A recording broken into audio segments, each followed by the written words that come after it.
Bismillahirrahmanirrahim.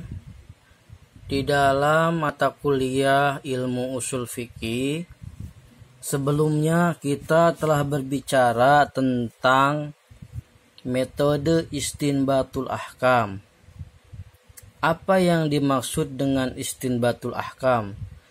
Istinbatul ahkam dalam mata kuliah usul fikih adalah sebuah metode dalam pengambilan hukum atau pengambilan status suatu hukum yang terjadi di kalangan masyarakat pada umumnya.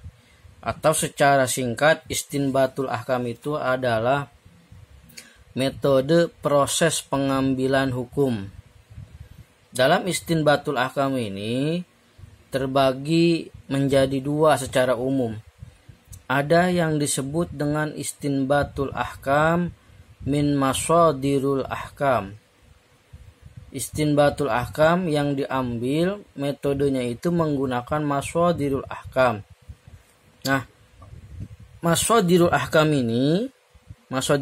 ini adalah Al-Quran, Sunnah, dan Ijma'.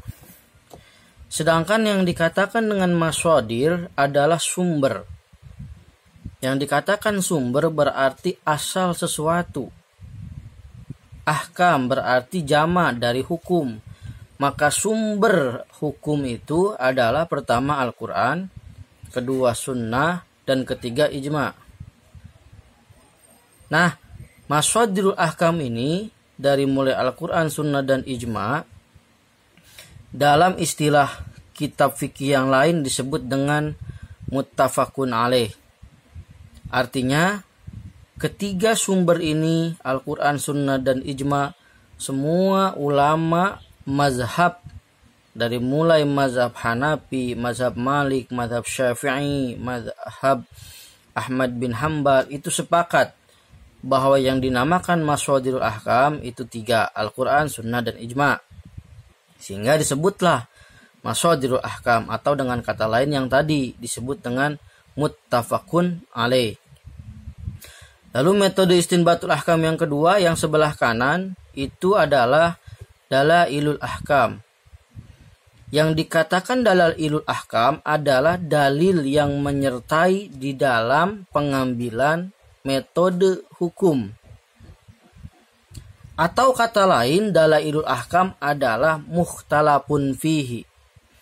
Artinya dalam dalailul ahkam ini, yang kurang lebih Bapak tulis ada 8, itu menjadi mukhtalafun fihi. Menjadi perbedaan pendapat di kalangan ulama ahli usul. Kenapa kias ada di dalailul ahkam? Ini pendapat Bapak. Kalau saudara membuka buku-buku karya dosen lain, barangkali kias ada di masadirul ahkam. Tapi Bapak tidak setuju ketika kias ada di masadirul ahkam. Kenapa? Karena kias adalah bagian dari mukhtalafun fi. Artinya kias itu menjadi perbedaan. Di mana perbedaannya? Ada yang setuju kias sebagai sebuah metode istinbatul ahkam. Ada juga ulama usul yang tidak setuju kalau kias sebagai metode istinbatul ahkam. Dengan kata lain, kias itu bukan sebagai masadirul ahkam. Dan ada juga ulama yang tidak menggunakan kias.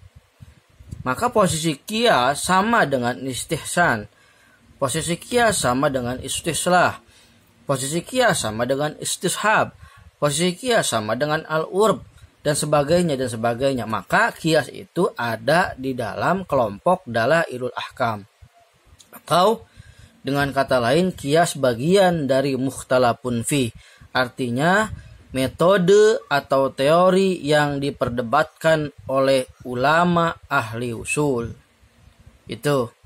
Ini adalah skema usul fikih. Nah, pada mata kuliah usul fikih 1, saudara itu sudah mempelajari masadirul ahkam, atau dalam buku Bapak yang usul fikih sebagai metodologi pengambilan hukum itu sampai Sunnah, Al-Quran, dan Sunnah. Maka di usul fikih 2 ini saudara akan membahas tentang ijma, kias, istihsan, istislah, istishab, urab, mazhab sahabi, syaddud dari'ah, dan fatud dari'ah. Meskipun masih banyak lagi yang lain, tapi minimal inilah yang mewakili dari bagian dalailul ahkam.